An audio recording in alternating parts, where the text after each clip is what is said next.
நிறைய பேர் கழுகு கதை, காக்கா கதையெல்லாம் சொல்லிட்டு வர்றேன்னுவாங்க.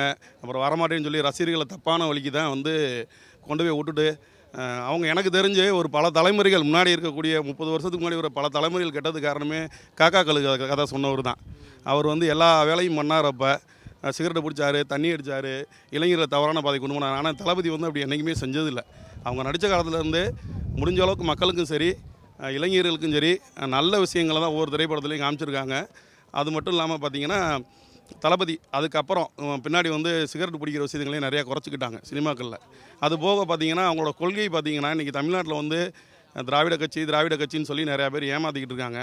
ஆனால் தளபதி வரும்போதே தைரியமாக நாங்கள் தேசிய கொள்கையும் பேசுவோம், திராவிட கொள்கையும் பேசுவோம், பெரியாரோட கொள்கையை ஏற்றுக்குருவோம், கடவுள் மறுப்பு திட்டத்தை நாங்கள் கடவுள் மறுப்புன்ற கொள்கையை நாங்கள் மறுக்கிறோம்னு சொல்லி ஆரம்பத்துலேருந்தே தளபதி யாருக்கும் பயப்படாமல் வெளிப்படைத்தன்மையாக தனது மாநாட்டில் எல்லா விஷயங்களையும் அறிவித்தாங்க.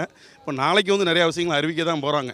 நீ தமிழ்நாடே நாளைக்கு தளபதி என்ன பேசுவாங்க, என்ன சொல்ல போகிறாங்க அப்படின்னு அத்தனை கட்சிக்காரங்களும் இன்றைக்கி ஒவ்வொருத்தவங்களும் டிவி முன்னாடி தான் உட்காந்துருப்பாங்க. என்ன அறிவிக்க போகிறாங்கன்னு தெரியாது. ஏன்னா நாளைக்கு அவர் அறிவிக்கிறது இன்றைக்கி தமிழ்நாட்டில் நான் தான் பெரிய கட்சின்னு சொல்கிறவங்களுக்கு பூரா பெரிய ஆப்பாக தான் இருக்கும்.